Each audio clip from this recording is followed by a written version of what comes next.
Lyon, combat, Lyon, victoire, Lyon, développement. Écoutez Espérant, la voix qui caresse, chante hymne de Lyon. Nyamane Tumba. Soki olingi nzambe, soki olingi pepe, soki pe olingi mbundu, kosi obadeliwa pepe, kosi elomena etumba.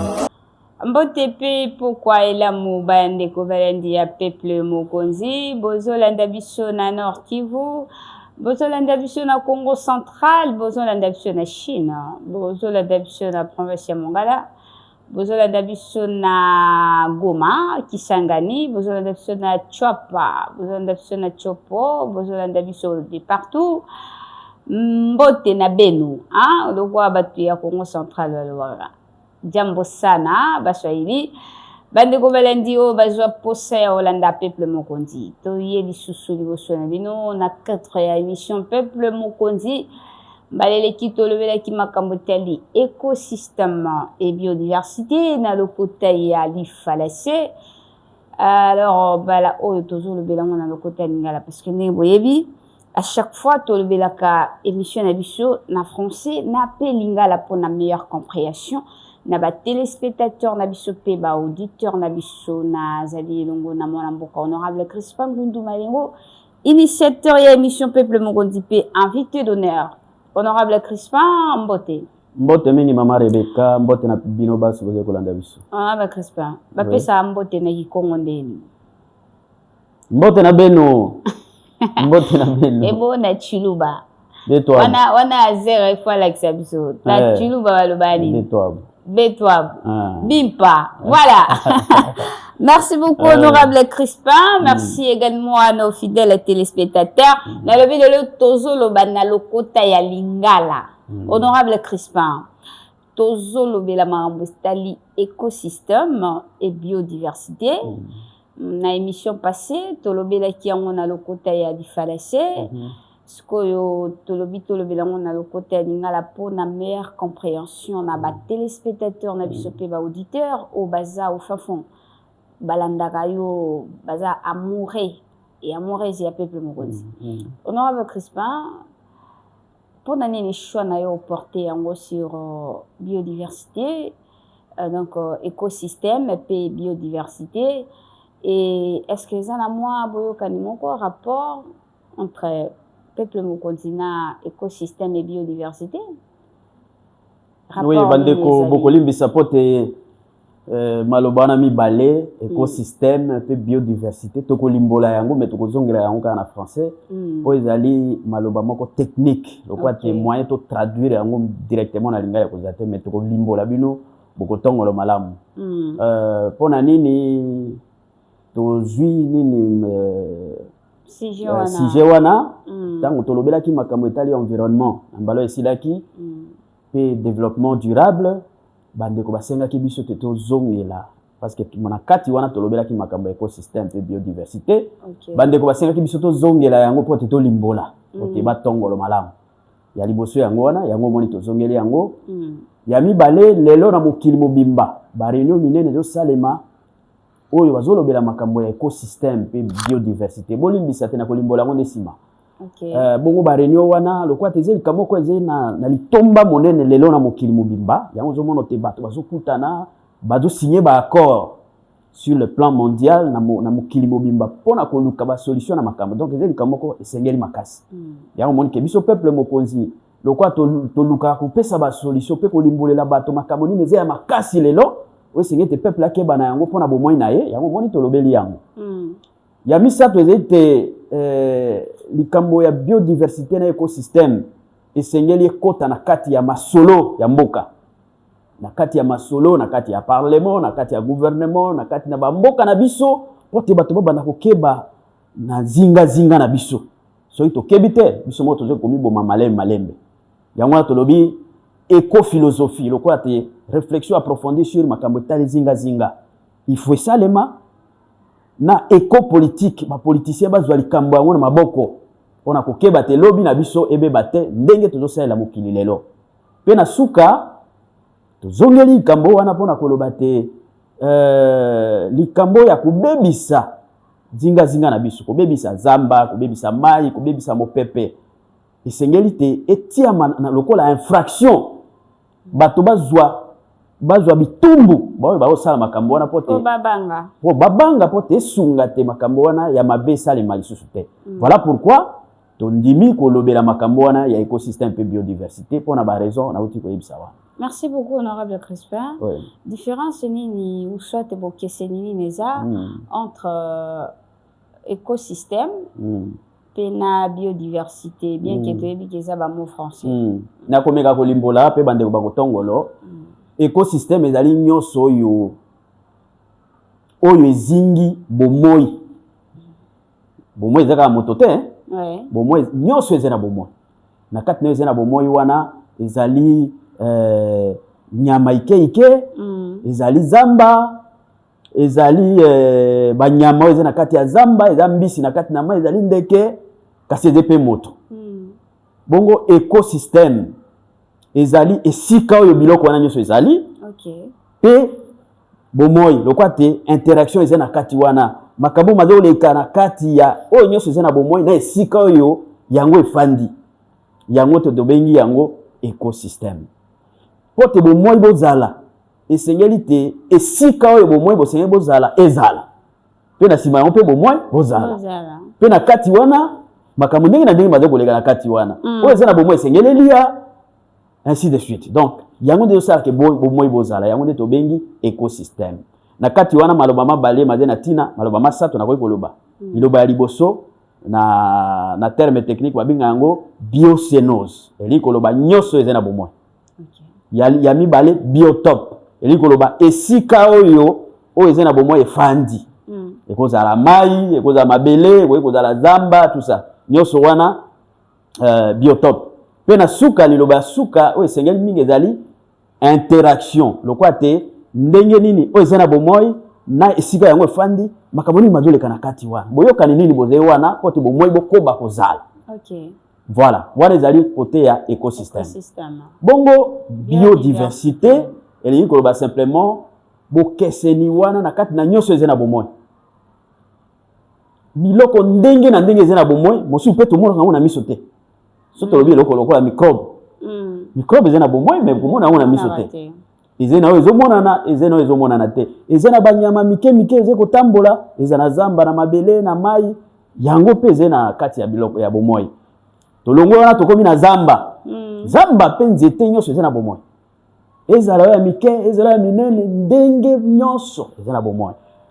Tokoti na banyama ndenge na ndenge nyama ya mai nyama ya zamba tokoti na bandeke pe sima tokomi na moto yango nde tobengi biodiversité. Bio c'est la vie. Bongo diversité ze bokeseni. Bokeseni na kati na nyonso ezena bomoi yango nde tobengi biodiversité. Honorable Crispin nini écosystème. Oui. Ezalaka ndenge nini? Et puis esalaka ndenge nini écosystème. Oui, ndenge na lobaki biloko nyonso ezena bomoi na esika oyo efandi ezaka toujours na ezaka na kosangana moko wana lokola te soki tozwi nano esika oyo ememeke bomoi mai zamba mabele tango moi eze makasi yango mpe ezochange. Tango moi eze makasi esika bomoi bozali soki moi moleki makasi okomona te kopesa changement.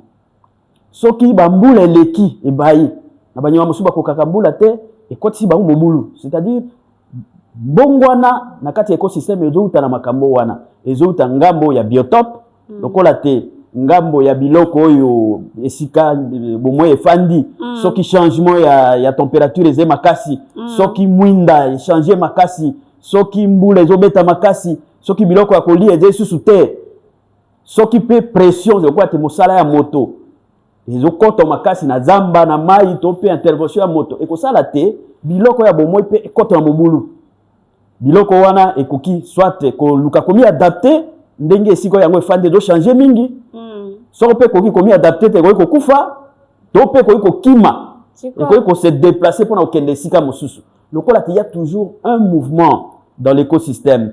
Pe yango do dépendre na nature yango moko. Ezo dépendre na biloko pe na bomoi. Biloko na bomoi mosusu ezo lia mosusu. Lokola mboloko olia matiti, nyonso libale na bomoi matiti ezena bomoi, mboloko ezena bomoi, mboloko ale matiti, nyama musu ya kanza liko lia mboloko, kosi to koya ale mboloko, moto aye abomi kosi to abomi nyama ya kanza ale, c'est-à-dire molia no wana na kati ya biloko wana ezo sala pe ke changement ezala. To biloko mususu elimwa, to ekima, mais nyonso wana pe ezali ko maîtriser bomoi. Lokola te ezena ba relation mosusu ya compétition, mosusu ya agressivité, mosusu ya harmonie na kati na bomoi pote bomoi ekoba kasi faut tokeba lo biso lokola bato na o nyonso tozo sala tokeba te to bebisa biloko ezo zingi biso te o yango pe senge to bebisa bomoi eze peme na biso te po nyonso wana pe senge question nanga eza wana honorable oui ce qui est ko commander uti ko expliquer fonctionnement tout ndenge po lobi ke o alerter ke tokeba to bebisa te ko nani na yeba avantage écosystème zanini et pour ce qui est kokoma ke baby conséquence nango ekoki kozanini na mutu bon écosystème avantage to yeba te esika nyonso bomoi bozali bomoi bosengeli na écosystème OK pe bomoi bokozala kaka na kati ya écosystème ote relation monene ezali wana entre nyonso ezena bomoi bomoi bozala pe pamba te bomoi wana bokofana kaka na kati ya sika ezo batela bomoi c'est-à-dire avantage je donne l'exemple ya moto parce que bomoi eze au-delà ya moto biloko nyonso ezendenge na ndenge oyo ezena bomoi kasi moto aze lokola mobateli pote moto alia esengete zamba ezala pote zamba wana ebota ezena banyama mosusu oyo ezo sa mosala pote zamba ebota oto bengaka ba insectes pollinisateurs lokola nzoi oyo sela kabiso nzoi tozana ba nyama mosusu ko ba chauve souris tozana ba nyama ndenge na ndenge oyo nomiaka fulele ya nzete oyo po memango na nzete mosusu pe ebotisa nzete mosusu alors soki nyonso wana ezite nzete kozala te moto po alia esengeli te pondo ezala esengete loso azolona ebota esengete bilanga na ezala esengete na mai mbisi ezala nyos zamba soka singi na mwa eloko ya kolia zamba ezala nyonso wana eza na harmonie monene bongo importance ya écosystème yango pote moto azala bomoi pote nyonso bomoi ezali wana ezala il faut écosystème ezala bongo ba danger ndenge otuni ngambo ya mibale oyo ko kosala te écosystème ekotola mobulu danger ya liboso ya monene ezali mosala oyo moto azosala pembeni na ye par exemple po abongisa esika ya fani ville to village po te bana na ye batonga bandako mingi ntango tozosala yango sans limite tozokotela bazamba tozokotela bisika oyo tozokata bamatiti mosusu ezo disparaître po te yo moto fanda esengeli te oboma biloko mosusu ezala bomoi okata zamba okata matiti tango okati zamba banyama bazalaki wana bakimi donc tozotia pression sur l'écosystème c'est un danger soki tosali yango na limite te soki pouvoir public le kwate batabusi ya mboka bakebi nango te ekosala te tolimwisa écosystème pembeni na biso esika tofandi danger ya liboso yango wana danger ya mibale ezali otobengi na français pollution le kwate kobebisa na bokotisaka biloko ya mbindo to biloko mabe na bisika tofandi ya liboso na mai biloko tozosalela tozobwaka na mai tant tozobwaka na mai wana soko ezeba poison eke kobebisa bomoi ya mbisi to pe ndenge tozosalela mai na ndenge ya kolobo tozobwaka moustiquaire oyo ezozwa na bana na ya mikolo na maki ya mbisi kwate tozobebisa pe mbisi donc ndenge ya moto ya kosalela sika afandi il faut ezala na mibeko mpona kobatela pe bomoi mosusu eze pembeni na biso pollution ya mopepe eza biloko mosusu tokoki kotia na kati na mopepe mingi mpenza mituka tozosalela ezobimisa bagaz mabe tout ça ekotia moto na kokoso moto kaka te na banyama mpo nyonso ezorespire tant qu'on doit respirer mon pepo et baby ils ont pollué okufi to zuba maladie ya mabe pollution ya zamba to ya mabele toujours lona na ba engrais ebele na ba pesticides c'est-à-dire mon pepe wana pona ko boma ba nyama o ezo bebisa par exemple nguba to ezo bebisa loso mais tant boyi ba nyama wana moto besengi ba kumbaka fulele pote ba kiana ngosika musu po zamba ebota donc nyoso wana ezali ba difficulté chasse na lobaki yango pêche na lobi yango mais pe chasse esengeli te ba konzi ba kebisa bato bakendeke bokila pote ba yeba ngonga nini esengeli boma nyama ezana bangwa mosusu ba nyama nyoso ezana zemi mais tant obino ozo boma yango ekosa te nyama wana elimwa esila ezana ba nyama mosusu pe to ko boma te lokola okapi pa na biso ezali richesse po na biso faune esengeli nzoku abota kaka mwana moko mbula moko metango bandiko boma banzoku pote bozo pembe na yango ivoire ekosala te lobi nzoku ekosila bana bakomona banzoku te donc nyoso wana ezali ba danger oyo ezosala te tobebisa écosystème réchauffement climatique tango moto ezoya makasi banyama mosusu bakoka moto wana te bakokufa to bakimi bakokima wapi soki moto yango eza partout mais réchauffement climatique ezouta na ndenge oyo biso tozosalela kokata zamba produire ba gaz ya mabe à travers ba pétrole ba nini nyonso tozosalela industrie ba industrie ndenge na ndenge tozosalela ezobebisa yango ezosala ke lobi tokeba te tozika te na ndenge biso tozosalela mokili et puis na suka danger mosusu mpe ezali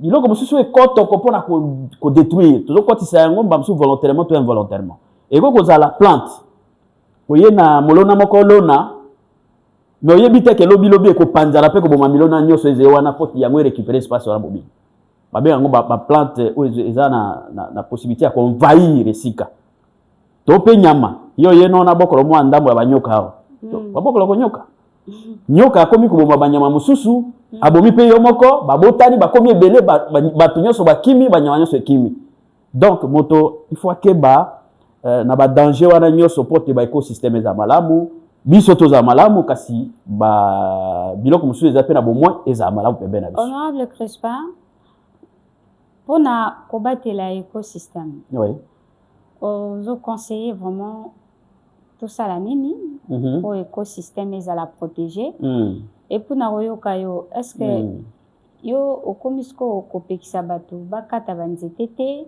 basala bilanga te batonga bandako te siko moto so abikaka na bilanga abikaka na exploitation fo akata banzete aya na mabaya awa teka baoyo awa mpe baotonga bandako baozela mabaya siko yo ntango ozoyoba ke batika okata nayebi te soki moye ezala epuis soki ezaki ozopekisa te ozo baprécaution nini ozopesa mpona koprotege écosystème mpo ke badanger wana nyonso outi kotanga ekoma te donc na mai na nzela ya pollution ndenge olobi na nzela ya réchauffement climatique na nzela peut-être ya nini ya environnement alors mpona danger ekoma te protéger l'écosystème tout batela ndenge nini et puis mais quand on peut expliquer ba téléspectateurs na ba auditeurs na biso pour ba comprendre bien et puis ozo se focaliser na secteur nini oyo ba koki vraiment ke batia o balobaka milongo ke makambo ozo loba wana ezala respecter yango na oti koloba moto esika zwami pote nzambe apesi ye tolobela nzambe tolobela le destin tolobela l'état apesi moto makoki ya kotia molongo esika afandi moto azali mobateli ya nyonso mobateli ya écosystème mobateli ya biodiversité mobateli ya nyonso eza na bomoi nzambe apesi moto makoki wana alobi na kelio konza esika ozwami botana kasi pe konza lokola te moto aze mobateli mais akobatela ndenge nini esengeli te mibeko yango moni na lobaki awa bato bazokutanaka mikili na mikili pona ba réunion pona pe bazo signer mikanda pona koluka ndenge ya kobatela pote bomoi ya bana na biso lelo déjà tokomi na bakokoso ozoka ba chaleur oyo bozoka bikumbaki lokola te ba mipepe ya makasi ezoleka bozoka ba inondation mai ezomata ezozindisa bandako nyonso désordre wana ezouta pe na ndenge biso tozosalela écosystème pembe na biso pression na biso likolo na écosystème ezokotisa mozegetano na kati ya mokili bongo esengeli te moto asalela mayele na ye pe l'état atia mibeko misi tia mibele mais asalela yango akokisa yango pe bato batosa pote lobi zinga na biso eza malamu ya bana na biso lobi eza malamu ya liboso esengeli te tokeba tango toyeba ko limiter ndenge tozomi étaler de manière artificielle pona kosala bamboka kosala ville eleka ndelo te tokata zamba na ba désordre te ka poto lingi tofanda totia ndako te esengeli te mibeko ya l'état urbanisme yeyeba ko limiter te ville ya Kinshasa ekokende ekosuka wa ekozala bokuna totiki zamba poto epesaka pe biso mopepe tambola na Kinshasa yo komona biso nzete wapi bisika nyonso bazotonga ata fleur ya pamba ezete tokozwa mopepe ndenge nini donc ya liboso yango wana mibeko pona urbanisation étouffement pote zamba wana ndeko petola mopepe o esengete biso to pemela eloko ya liboso yango wana ya mibale ndenge ya kokata bilanga yebani te esengeli to produire pona bolamu na biso pe pona développement na biso kasi tango tozo détruire tout ça on a désordre tozo oya biso système ezali bilanga bokati bodikisi banzete nyonso tina te nyonso eziki simande boloni bongo esengeli te tokeba na yango pote lobi mobulu ekotela biso te et ya misato awa biso na RDC tosali yango eze couloir corridor vert c'est-à-dire ndenge akobatela banyama ndenge pe akobatela nzete elongo banda nord Kivu kuna ti okele ti ba Congo pote bisiko banyama ezali kolala na kati wana ebatelama l'habitat des animaux ebatelama nyama peza na circulation facile donc bisiko ezali to toucher te yango zomona pe tozena ba parc tozena ba bisika ba air protégé nyonso wana pona kobatela écosystème et ça c'est très important na lobela ki makambo ya pêche awa na ba chasse ndenge ni singete toto bo manyama to mbisi to kebana yango donc nyonso wana ndenge ya kobatela pote mobulu ekotela biso te mais nyonso ezozongela l'état mibeko mizali obiso na assemblée to sali sur l'environnement sur la pêche et tout ça mibeko mizali mais il faut to appliquer yango pona kobatela zinga na biso. Merci beaucoup, mon honorable Crispin. Ce qui m'a cambouré, parce que vous avez le été à député, oui. Ils appellent interpellation, na bateau baza censé, dans le secteur, on a bien que surtout ça la sensibilisation, mais il y a des gens au baza focalisé, comme un ministère et urbanisme, ceux qui basent ça la moussa na bangote, je pense que l'assemblée et qu'on s'occupe na bango, interpeller bango parce que il faut combattre l'écosystème de notre on a avec respect au fond la moi parenthèse Touti ko mona il y a pas longtemps, oui Joseph Kabila non. Ancien président de la République démocratique du Congo, Joseph Kabila Kabangé. Il a dirigé ce pays pendant 18 ans. Alors, on aura avec Crispin, Joseph Kabila a la victime, il y a sanction infligée aux États-Unis d'Amérique. Lecture na yo soit impression na les animes. Yo nazo yebisa ba téléspectateurs qui osa cadre à MLC, député national, il y a MLC bien sûr. Et puis aux anciens gouverneurs, il y a province Mongala. Oui. Voilà. Nous avons la casquette, il y a cadre MLC. Est-ce que vous avez les Camerounais qui sanctions? Oui, nous avons les parce que Aza quand même toi géré Mbouka pendant 18 ans, hein, sanctions infligées à Boye. Bon. Et ça là quand même moi pas si. Et ça là quand même moi pas si. Moto yozo benga Joseph Kabila wana. Na qui était mais ndenge limboli ta ancien président ya onde na uti ko yeba azenzambe te. OK. Moto moko pe akanisa te ke ya za kanzambe. Donc nzambe ndeto koka kopesa bitumbu te.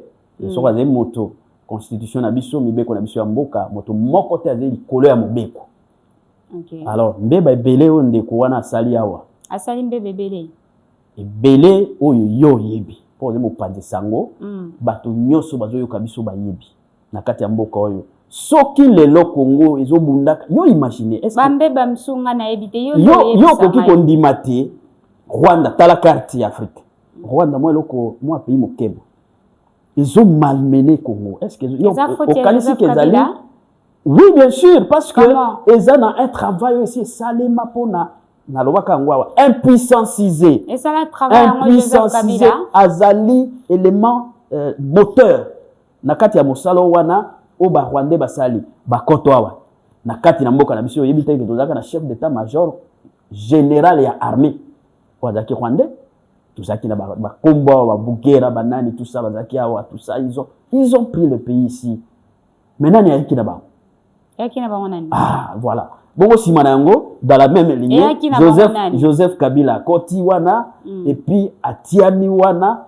bopesi kombo bobongisi makambo nyonso ayi kosala ba brassage ba mixage akotisi ba Rwandais na armée service ya sécurité baby mikanda ya biso ekei ba makambo ndenge na ndenge pote to koma faible to incapable ya pour résister Joseph Kabila zaki nyoka mito alors lelo yo mito mibale kutueze moke ata mito mine mitano motoba comment ah oui parce que yo lobeli mito mibale yango na moni yango za moke alors lelo yo indimi sami parce que ba rapport nyonso ezali oya kolakisa te ye moto ale sima ya ba M23 na ba AFC wana pote ba continue ko boma bandeko na biso soki lelo po ba sepelisa ba congolais ba sepelisa ezali devoir ya vérité soki lelo ba États-Unis accord est signé moye te soki ezali devoir ya vérité soki États-Unis monite bosolo ya ngoyo esengeli titoti ya kimia bato pe batikana ko kufa na Grand Lac moto yo azali sima na makambo wana ezali yeyo yango na lobite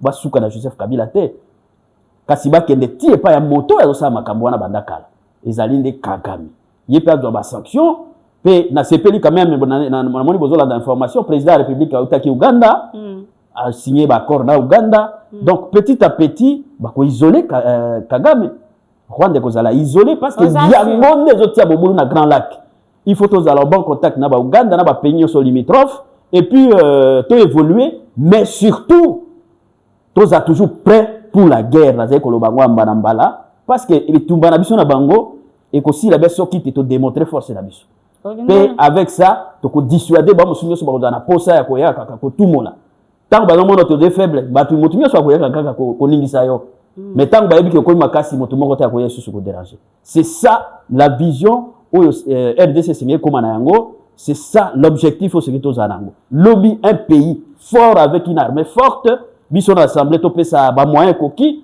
pour te armée na biso za makasi et kokana na bonene ya mboka na biso. C'est ça. To filtrer yango na ba traître nyonso wana. Kasi mo sala zo sala mabazo yo kanenge bazo kangaka ba traître wana, ba tondi wana ba prison. Et c'est ça il faut arriver à ça. Ba traître wana ba zappé ba congolais. Oui, mais bien sûr, moto akokit koyate. Bo akize ka Rwanda te. Moto akokit koyate ko kote la yo. Soki bana na yo, to yo moko to mwasi na yo, aze impliqué te. Oui. Biso tozali contre ba onyoso wana. Lelo yo ndeko na biso nanga. Menanga zalaki ye moto asalaki na nini na mokonzi ya seni. Mais lelo ya komi kuna ndenge nini? Ba promesse nini ba pesiye?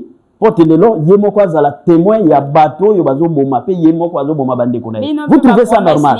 Est-ce que vous respectez yango? Yango amoni esimba teki na. Non, mais je crois que dans la vie il faut des principes.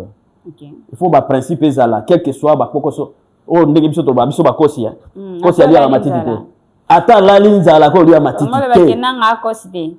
Wana zamboloko. Fonzala leki ake kolia matiti. Ya ko ko za kosi ko benga ekosi te. Kosi za biso ba oyo passe leki ko préférer kufa na nzala ke olia matiti. Yo si mona kosi alia matiti. Po soko le matiti ko sala diarrhée ko kufa. Parce que c'est nature na yote ya kolia matiti. C'est nanga azu diarrhée.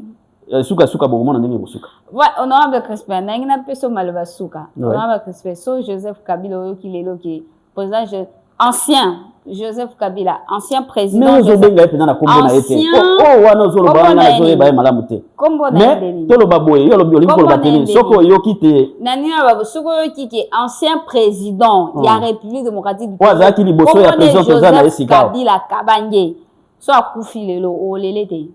bon kolela non c'est trop dire oyo ka moi souci. Est-ce que vous avez un nombre ya ba congolais bazo kufa na est lelo? Ba kufa belé. Na uti ko yoka lelo sur Top Congo. À chaque 4 minutes, oui, il y a une femme congolaise qui est violée. Oui. Bongo bango to la moto ya sala ke makambo za bongo. Est-ce que vous trouvez ça normal et logique? To le lande moto ya sala ke bana ba bato wana bakufa, bato wana bazala violé, to le laye mais to le late ba ndeko na biso bazokufa, ba innocent. Et attirer attention à biso. Oui, ça signifie que au moins bato yo bazaka ko provoquer guerre. Bakufa kate. Bango baze bo sika, mais bino ba oyo boyebi likambo te, bino ne bozokufa.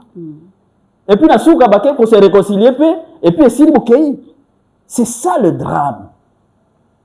Alors, j'espère que Motona Moto a continué à leçon aïe basé dans Ngambo Nini.